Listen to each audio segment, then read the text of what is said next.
consider the mercy and grace of Jesus on the cross. Every time he speaks, he has to leverage himself on the nails to be able to project enough air through his lungs.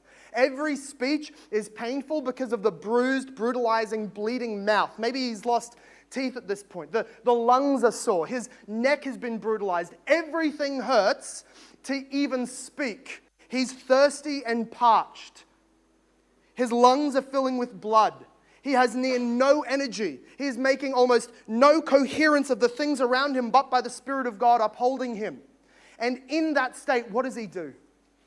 He uses the effort that he can muster to assure a dying thief beside him that he will be in paradise.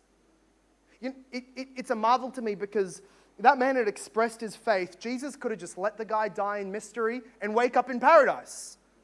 You're not saved because you hear the fact that you're saved from somebody else. He had faith. He could have been saved and go to heaven, but with his mercy, Jesus didn't want this man to die like Jesus was dying, with pain. And so he wanted him to die in grace and under the assurance of God's love. And so he musters his strength to tell him, you'll be with me today in paradise. So what else does he do? Dying on the cross. He speaks out. He musters his energy just to tell his beloved friend John, look after my mother.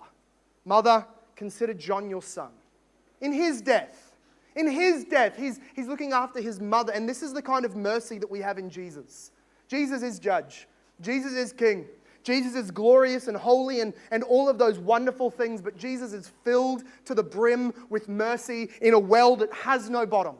And for you, sinner, for you, every non-Christian, Jesus is putting on display, according to John, the love of God put on display for you, so that mercy, salvation, and forgiveness is simply an arm length away. In fact, the way that Paul says it in Romans is, it's already in your mouth.